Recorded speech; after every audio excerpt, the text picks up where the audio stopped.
आसानी से के नीचे कर देनी हेलो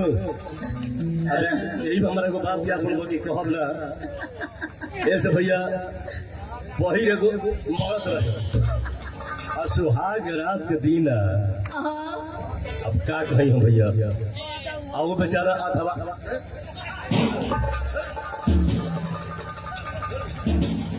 का है हम दोनों एको को टांग उठावत आई सब बिना कहले एगो उठावत आई सब कहला तो दोनों उठा दी सब बड़ी चलाक मेहरान पैसा नहीं दम ऐसे बासी उठा लीजिए सब सुना हम क्या अब जाके बाबा भी उठावो ना बाबा भी उठावो बाबा के काम ना करेला काम ना करी कौची काम ना करी बाबा के कंडिलिए ना काम करेला कंडिली ना काम करी हाँ तुम सलामत बारू ए बाबा अमृता के ढोड़ी में चाय पियो उहाँ के ना पियो इनके ढोड़ी परसों दिला उहाँ के उठ जरूर रहे अब वहाँ के नाम लियो के भानी सुना हम क्या कहते हैं हाँ कहो बाकी मुँहे से कहियो चलो बांधे चलो बांधे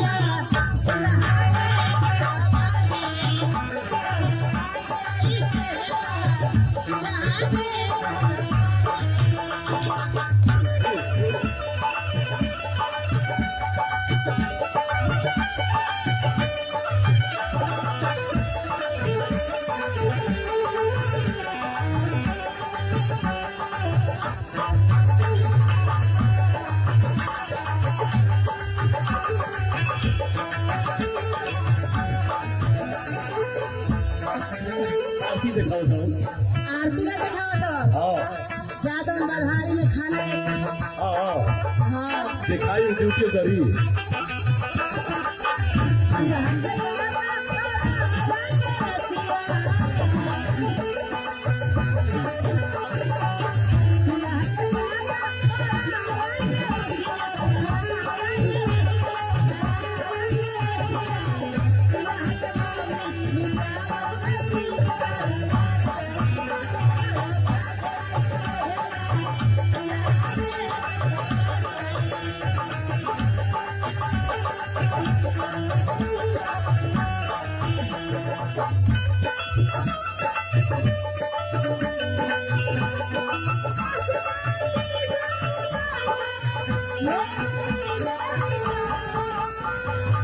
Yeah.